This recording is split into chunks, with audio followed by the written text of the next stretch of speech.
Atomic habits.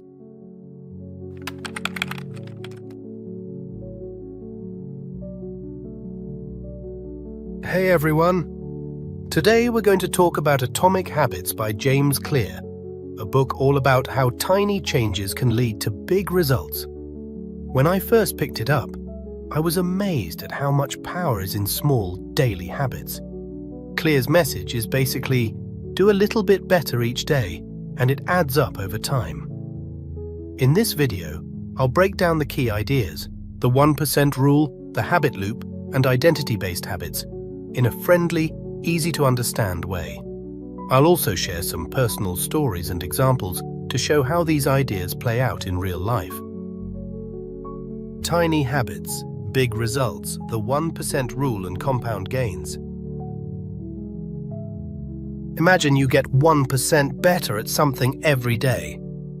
On its own, 1% sounds tiny, barely noticeable, but James Clear shows that these small improvements compound into massive change. He even calls habits the compound interest of self-improvement. In other words, just like money in a savings account grows with interest over time, your efforts grow too. For example, if you improve by 1% daily, after a year you'll be about 37 times better. That could be in fitness, learning, or anything.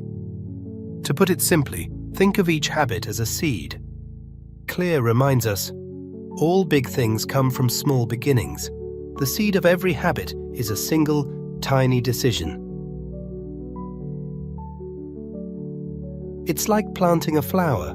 You don't see it bloom overnight, but with a little water every day, it eventually blossoms.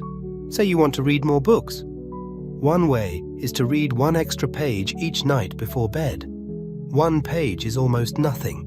You might think, big deal, what will that do? But day after day, those pages pile up into chapters and eventually a whole book. I tried this with writing. I committed to just one sentence every morning in my journal. At first it felt pointless, but within weeks I had entire entries I never would have written otherwise. Tiny, consistent steps really do add up. Clear sums this up with a quote that hit me. Making a choice that is 1% better or 1% worse seems insignificant in the moment. But these choices determine the difference between who you are and who you could be. He's saying that success isn't about one huge leap. Success is the product of daily habits, not once-in-a-lifetime transformations. This is so true in life.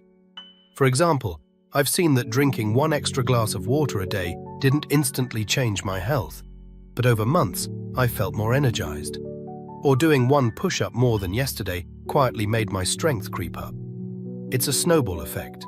You might not notice on day 10, but after 100 days, you definitely do. The takeaway here: focus on tiny habits. If you want to get fit, start by simply putting on your running shoes each morning.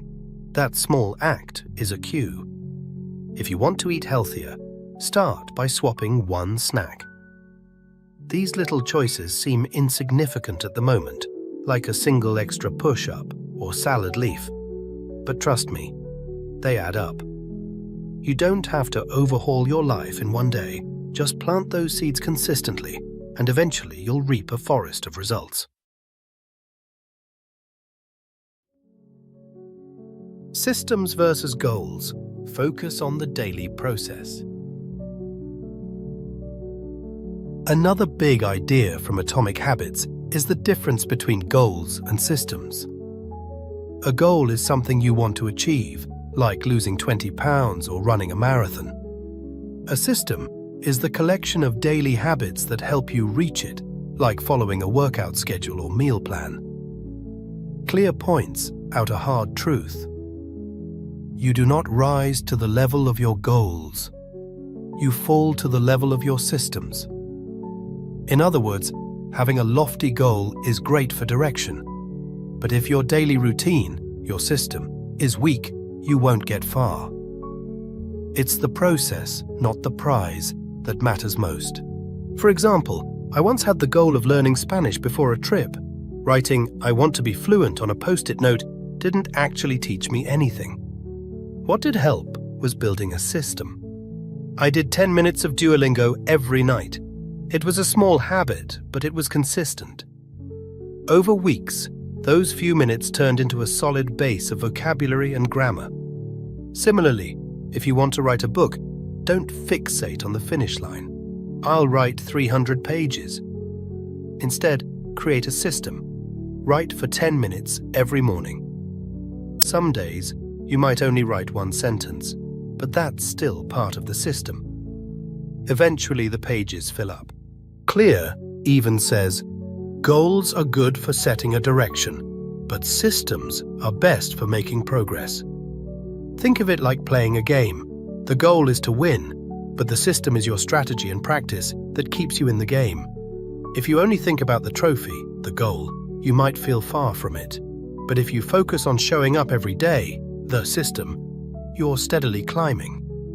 In my own experience, when I focused on a system, say doing one math problem a day instead of aiming to be good at math, I actually learned more. Example. Let's say your goal is to get fit by summer. Instead of obsessing over the final goal weight, build habits like 15 minutes of exercise each morning and packing a healthy lunch. Those are your systems. Over time, your weight will drop and fitness will improve as a natural outcome. It's like sharpening your axe rather than frantically chopping at a tree. The daily sharpening system makes the big chop goal possible. The habit loop and 4 laws of behavior change. How do habits actually form and stick? Clear explains that every habit follows a simple feedback loop. Cue, craving, response, reward. First comes a cue, a trigger in your environment, which creates a craving, a motivation. That leads to your response, the actual habit behavior, and finally, a reward, something that satisfies you. Once this loop completes, your brain remembers it. Over time, the loop gets wired in and the habit becomes automatic. For instance, your phone buzzing, cue, makes you want to check it, craving. So you grab your phone, response, and scroll through messages, reward. To actually shape habits, Clear turns this loop into a framework of 4 simple rules, or laws, for building good habits and breaking bad ones. Here's how to build a new habit using the 4 laws. Make it obvious. Cue. Make the cue for your habit impossible to miss. For example, if you want to play guitar more, leave it on a stand in the living room instead of locked away. If you want to read at night, put a book on your pillow.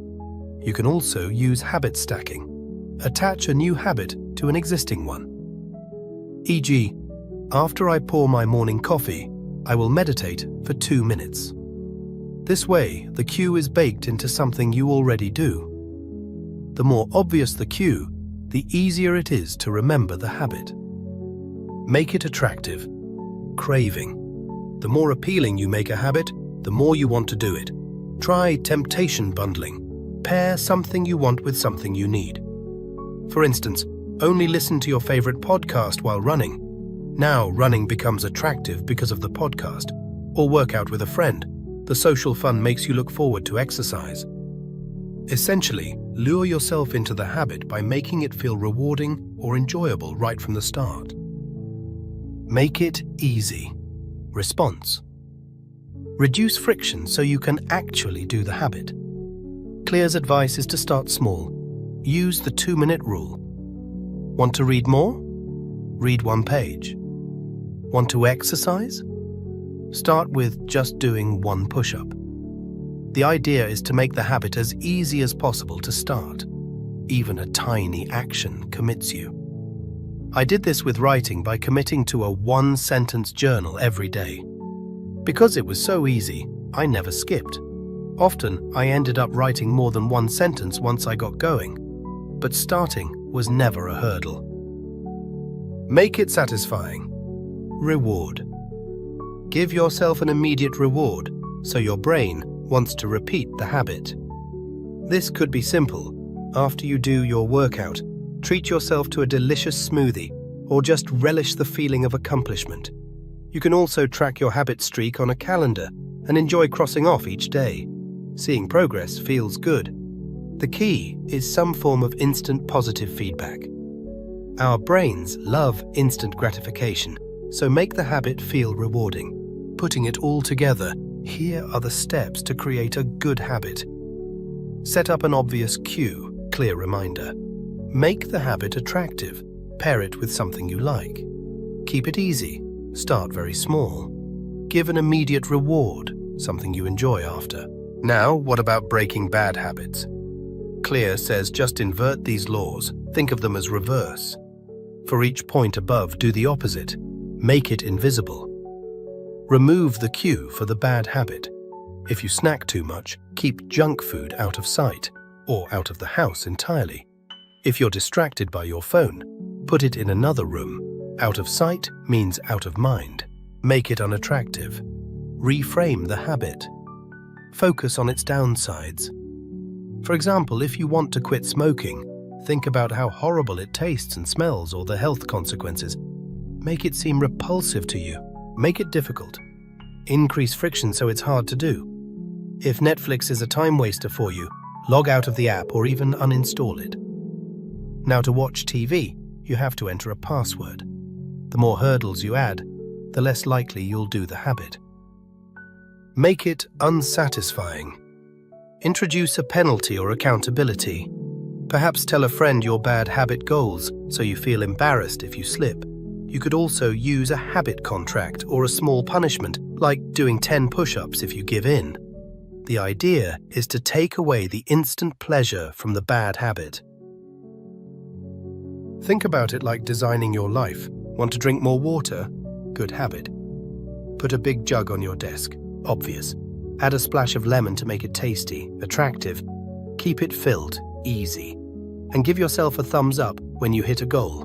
Satisfying. Want to stop doom scrolling on your phone? Bad habit. Turn off app notifications, invisible. Remind yourself how bored you felt later, unattractive. Set your phone to grayscale or use apps to lock you out, difficult. And maybe donate $1 to charity if you slip, unsatisfying. Identity-based habits. Becoming your future self. One of the most powerful insights in Atomic Habits is focusing on identity instead of just goals. Clear argues that lasting change comes when you change how you see yourself. Instead of saying, "I want to run a marathon," you start saying, "I am a runner." Or instead of, "I want to lose weight," you say, "I'm a healthy eater." By making your habits part of your identity, the habits become natural expressions of who you believe you are. Clear puts it beautifully. The ultimate form of intrinsic motivation is when a habit becomes part of your identity. In other words, once you truly believe something about yourself, it's easier to stick to habits that align with that belief. It's one thing to say, "I want to be fit," and another to think, "I am the kind of person who works out every day." When a habit is tied to your identity, it feels less like a chore and more like, "Of course I do this, it's who I am." Here's how to apply identity-based habits in 2 steps. Advice Clear gives you can follow. Decide the person you want to be. For example, "I want to be a writer," or "I am a reader," or "I am a runner." Prove it to yourself with small wins. Take tiny actions that are evidence of that identity. If you say you are a writer, even writing 1 sentence is a vote for writer. If you say you are a reader, spending 10 minutes with a book is a vote for reader. Every little action is like a vote, casting your identity. Clear even states, every action you take is a vote for the type of person you wish to become. Each time you do or don't do something, you're telling yourself, "This is who I am." For instance, I decided I was a book person, so I started reading just one page each night. Some nights 1 page, some nights 3, but it didn't matter. Those pages were votes for my identity as a reader. Now reading feels like part of who I am, not just something I do. Let me give a personal example. I wanted to be someone who exercises regularly. Instead of arguing with myself about motivation, I said, I am a runner. I even bought a t-shirt that said runner to remind myself of that identity. At first, I just put on running shoes and walked around the block. That was me proving to myself I was a runner, even in a small way. Over time, I started actually running. First 1 minute, then 2, and so on. None of it felt forced, because I was just living my identity. It's like the habit reinforced the identity and vice versa. Changing your identity can be subtle, but powerful. When you look in the mirror and see a person who already does the habit, you're much more likely to do it. Instead of thinking, I have to go gym, you think, I'm a gym goer, and suddenly putting on your sneakers is automatic. That's the magic of identity-based habits. It turns shoulds into ams. Conclusion.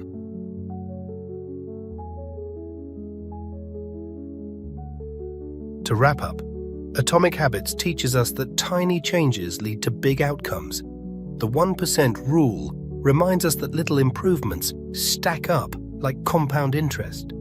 Clear urges us to build strong systems instead of obsessing over goals.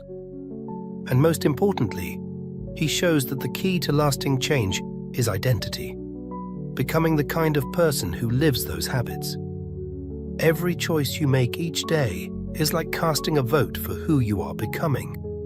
Keep voting in the direction you want. Remember what Clear said. Success is the product of daily habits, not once-in-a-lifetime transformations. If you just focus on doing the little right things consistently, those habits will carry you to your goals. So start small today. A short workout, 1 healthy meal, a few minutes of learning, and repeat tomorrow. Over time, you'll look back amazed at how far those tiny steps have taken you. Thanks so much for listening to this summary. I hope it inspires you to try out some of these ideas. Just one tiny habit at a time, and before you know it, you'll see big changes. You've got this.